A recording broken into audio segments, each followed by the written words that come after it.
It's so cool when Mario has a magical cap that can capture his enemies.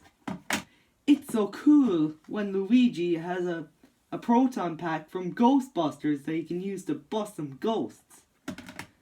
But Sonic the Hedgehog can't have a sword! Ew.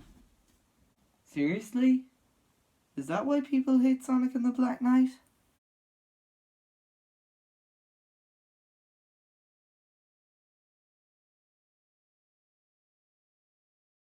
What's up? This is I Love Gaming 3003, back again with another episode of Retrospective Randomness.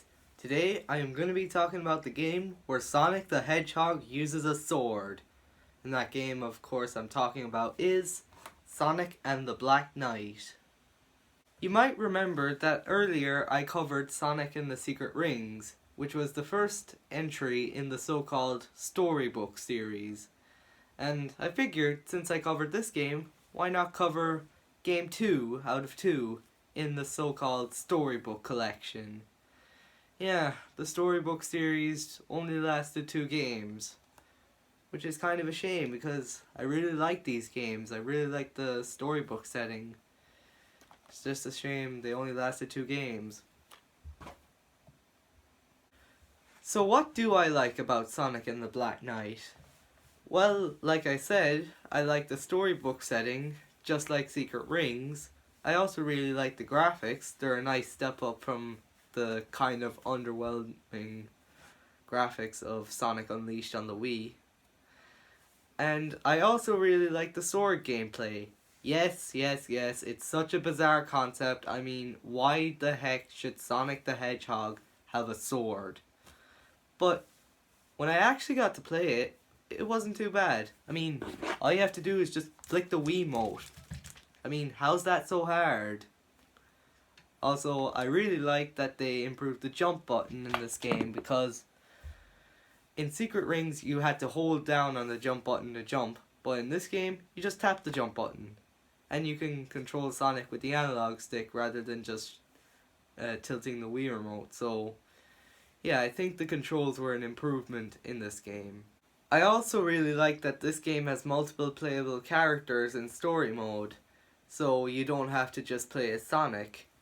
You can unlock Shadow, Blaze, and Knuckles, and they all have their own unique gameplay styles.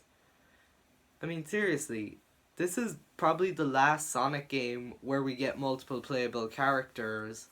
I mean, every game after that, I mean, Mania aside, we never got multiple playable characters. I mean, Generations had classic Sonic and modern Sonic, but they're still Sonic to me. They're not like having Sonic, Tails, and Knuckles playable in one game. So, yeah, I really miss having multiple playable characters in a Sonic game. I really think they should bring them back for the next game.